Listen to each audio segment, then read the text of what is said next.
Last week, Stuart's theme was "We are what we eat," and I agree, but I tend to judge people by what they eat, or rather what I see them eat as they stuff themselves with foods while walking down the street. But I don't want to rant. Food is the best of us and the worst of us. On the one hand, Sikh communities feeding anyone who visits their temples, local groups organising food banks, the Salvation Army manning soup kitchens.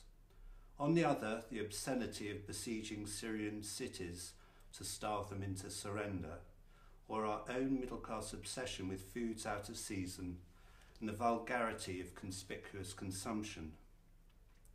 Like a man I saw at half-term buying a whole fillet of Wagyu beef in Harrods at £250 a kilo.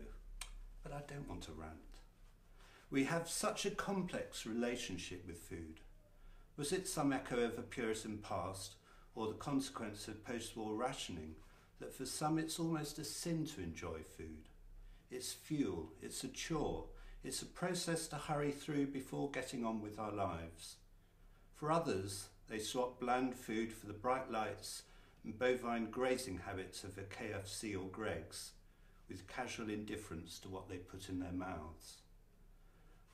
I feel another rant coming on. Somehow we know that the multinational food industry has led us astray, and our bodies crave for the antidote to saccharine-fueled binge eating. At the same time, a whole industry has grown up to heap food guilt upon us. We conflate food intolerance to allergy, and the Daily Mail has made it its mission to claim that each and every foodstuff will cause you cancer.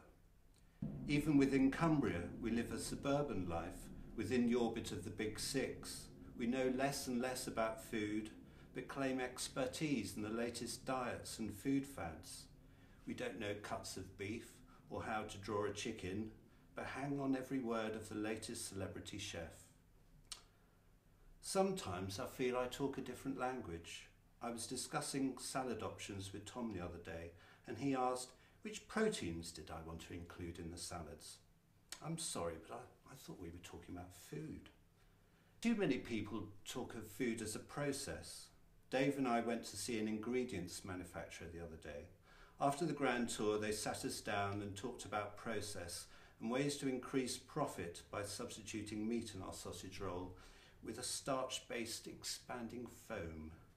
They were incredulous that we use sausage meat in our sausage rolls. I'm so privileged to work with so many people who make food because of their love of it. They want to be successful and make a profit, but primarily they want to make good food. For instance, visiting Maggie Maxwell at Doddington Dairy and seeing her almost dance a jig that particular morning.